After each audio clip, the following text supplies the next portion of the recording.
Hello, I'm Mark Baer. You're watching the YourTown television program. My guest, Cottrell Banner, my right hand. So we just had an art show in Sand City. It would have been impossible without you. I want to just start with saying thank you. Of course. But we also had just kind of a great shared experience. Yeah.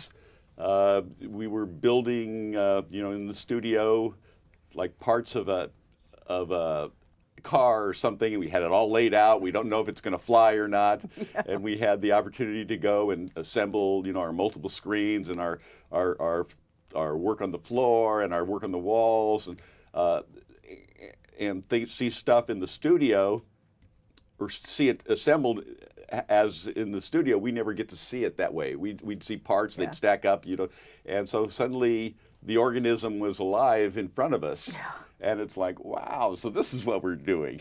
And it really came to life. It came to life. Yeah. And so first, a little bit about you. So I want the audience to know that for 10 years you studied classical Tibetan. Let's talk a little bit about that, and then we'll go back to where we were. I think it was in 1980 I met the Dalai Lama, and he came to a small study center that I was involved with back east. I was really impressed with who he was and decided I wanted to be his translator. What hubris. But there you go, youthful folly. So I jumped in to learn classical Tibetan. And it became very clear that what I had to do was not only study the language, but the corpus of the Tibetan Buddhist corpus. So that's what I did. I studied Buddhism through studying the language. And I think that the impact for me on not only my heart, because one of the common themes throughout all religions is compassion, but the unique thing that Tibetan Buddhism offered was insights into perception and the fluidity of it. Nobody knows how this pen is perceived. We look at it, there's some electrical impulses, light bouncing off, but how do we see the pen in our mind? So once, I spent a lot of time studying that, it really broke down the way that I view things, which opened up a freedom to create and let those creative juices and the artistic juices flow much more easily. And it stays with me all the time, the insights that Buddhism provides, specifically about emptiness and perception. So anyway, that's the very brief of it. And now the second thing I want to go into that we're both looking at in the studio is we're looking at a lot of Japanese and Chinese brushwork. Yeah. We're looking at a lot of ink stuff. Yep. So I guess in our collaboration, I guess what would be fair to say is we're taking these tenets of the Far East and kind of bringing them into our own interpretation of how to use these things. Yeah. In a weird way. So it's not like we're having some kind of we're having our own spiritual thing, but in our own language, with our own for our own needs, without. We're trying to take the basic core of stuff without the cultural aspects of it. Right. So basically, when we're in the studio, our tenets are no thinking. Yes. We're trying to always, it's about surprise. Yeah. And when we're throwing paint on canvas, it's as if we're by a big fire and throwing this kind of magic dust into it and watching the sparks come up. So that's the tenets of kind of what we're trying to do. And so at this show, we went to Sand City. We assembled our piece as one piece, and the big surprise for me was that it really was one organism. It wasn't a bunch of little pieces that were on display. It was an organism. Yeah. And that really surprised me. Well, I would say, Mark, a big part of the coherence comes from your words. You wrote a piece that went for 5.5 hours, and it's a brilliant piece of work that incorporates all kinds of ideas about literature and art. And those ideas, like you said, are the substrate of all of this creative energy on top of it. But those words, for me, really held the whole piece together. And your understanding of various art forms, particularly Cubism. I mean, well, we went to Cubism because there's so in a piece of art, or I would say in anything, but in art, and particularly the conversation that we were having, the artist role in the world, the relationship between the artist and his work, her work, the importance of art, the whose shoulders we stand on, the dancing in the fire of the greats, these, and how you make a living at art, and how you present yourself at art, and the relation, how the artist needs to stand up for his or her art, as a warrior in a weird ways, and they're all different aspects of it, and so Cubist allows you. I keep bringing up the Cubist themes because we keep, and especially in the text, we keep looking at different aspects of the same thing through a different reflection. Yeah. And then in the studio, so some misperception is that a writer understands what he's writing, or which he or her is writing. Well, I have no idea. And as we were watching the movie, we're going, oh, that's what that's about. This is what it means. Yeah. It's like, oh, I see what these voices trying to tell us. Takes a lot of trust, Mark. I mean, you have to really trust the process to be able to do that. Because normally we want to see the effect immediately. We want to see the direct bridge between what we're doing and the effect of it. Whereas this method, well, if I know, I'm not going to be surprised. What we're after is surprise. If we're not surprised, then there's no reason to show up. I mean, the euphoria of seeing something new is worth going into art. Well, you have little pieces along the ground that say, "Don't bore the gods." Don't bore the audience. Don't bore yourself. Which is really, I mean, that's kind of how you go about it. So that's kind of the kind of the rules of the thing. And in the studio,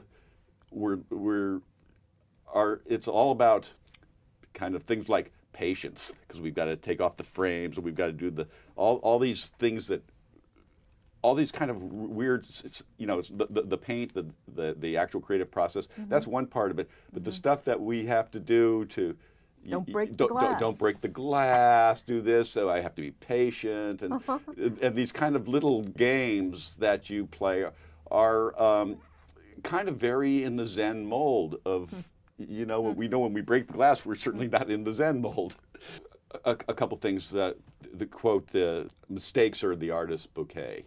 That's a line from Julian Schnabel. Well, we got that pinned up, but then, a certain part of the thing, a mistake would happen, and we'd really look at it and say, okay, let's jump on this. What's our opportunity here? Yeah. So that that we're embracing the mistake. Yeah. So that was really interesting. Yeah. And then, so going to Sand City, the two of us have a shared vision. We're seeing kind of the movie in our head. And we're in this kind of imaginary world. And then we get there, and our imaginary world starts, it's like our waking life and our dream life started falling together. And Epson the cat from across the street walks in and climbs this fence and sits on top of a 10-foot drop over the street. And then this cat who's kind of Mr. Boots is kind of the narrator of our story, so he's this enlightened cat, and in walks this cat, walks up the ladder in the studio and looks over us, gives us his blessing, and walks out. Yeah. I mean, it was just so magical, and then the whole neighborhood coming and sharing, and the kind of all the stuff that we were hoping would happen and in theory would happen, Yeah. and the surprises that we were kind of hoping for, and the fact that we manifested. In other words, we said, let's do this thing, and we took it in and we did it. Yeah. Manifesting is a real important part of us, and we learned so much. Yeah, I think that dynamism between the fluidity between the imagination, internal imagination, and the manifestation of it is, when you use the word magical, I don't know what else you can call it. Back to the Buddhist, we don't know how perception works. So to be able to think something or not think something, Yeah. and just let that creative impulse show whatever it is, manifest it, and then to see, like you said, all the parts come together into something bigger than any of the pieces that you could have, that were done, is really, a whole environment was creative. And part of the cool thing about that show too was it really was immersive, because we'd made these mats that went all over the floor, up the wall, the audio, which, we can talk about not thinking, but this was using words in a very poetic way that blended with the artwork in a magical way. And people walked in and they were transported to some place else, something else, something out of the norm. Which is really what we exciting. worked very hard on is to have overwhelming, stimulus, but not to have cognitive dissonance. Yeah. So that you're walking into this overwhelming space where you've got video and you've got art and you're surrounded, but to create a calming environment and not a chaotic environment. And I think we achieved that. Yeah. It's interesting. Part of it, part of that was, as I said before, the continuity of the language, but also it's interesting just framing some of these pieces. The wall of framed pieces in the midst of all of the rest of the chaos, it hinted at order. And I think the visual impact of that was real. I think the visual impact helped also to create a sense of order in the midst of what could be looked at as chaos. So we have a lot to thank Tom Hood for that. Tom Hood's been my partner in crime way back from the Museum of Monterey, where we put on about 30 shows together. Yeah. Tom's an architect, but he was the show designer. Yeah. And he worked so fast, and he saw it so fast. Yeah. In ways that, I guess what I was wanting to say is, it really is a team sport. Art is very much a team sport. And we had a great team. Yeah. And no drama. We have no drama, but a team sport. None of us can do this on our own, nor would we want to. What fun would that be? Well, I really appreciate stepping into this environment with you doing this, because for years I was a goldsmith and I spent all my time at a bench alone. There was this wasn't part of my work. So breaking out of that and coming into an art environment that is collective is wonderfully exciting. Wonderfully exciting, because you can't do it by yourself, this kind of thing, this kind of work. And then the magic happens. So we have Darren Lavecchio brings in these young people, these young models to do this photo shoot. Yeah. And these beautiful clothes and these cool young kids. And, I got that shot, and then and Joe Asling had the video camera to shoot Darren and the kids. So I was able to grab this shot, incorporate it right into the movie. So now it's, it just is. It just gets sucked right into the work. Yeah. And it was not kind of really structured, planned. It just went fast, and it looks great. Yeah. And we move really fast. And I'm bringing that up because, that's the last shot that I needed, and then Frank Pescaro came and did documented everything. So I've got those shots in, and that's all the film requires, and it can be done. And then you and I can move on to the next thing, because you know, it's funny. You want to stay in the wave. I guess what we are is conjurers. So we're out there like, you know, Macbeth's witches and conjuring. And so this piece is done. The zeitgeist is moving on. The story is moving on. So we have no desire to linger in the, you know, I could make it better. I could, you know, really polish it out more. I could keep brushing. But at a certain point, you got to know when to stop. It's like done. Okay, done. Moving on. Right. Imperfection is part of our deal. Yes.